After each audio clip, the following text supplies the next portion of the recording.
that is ascending order. Ascending order means smallest to largest number. देखिए friends, यहाँ पे कुछ नंबरिंग्स लिखे हुए हैं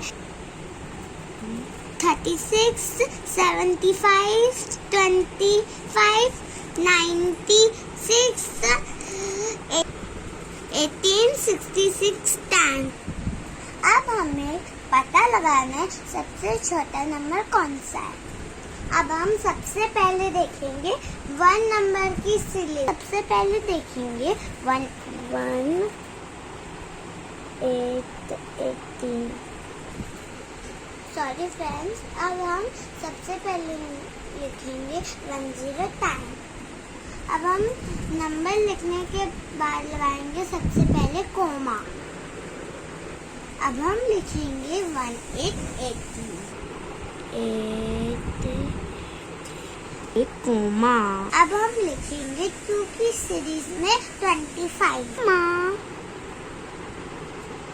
ऐसे हम अब यहाँ 2 की सीरीज में और कोई नंबर तो है ही नहीं।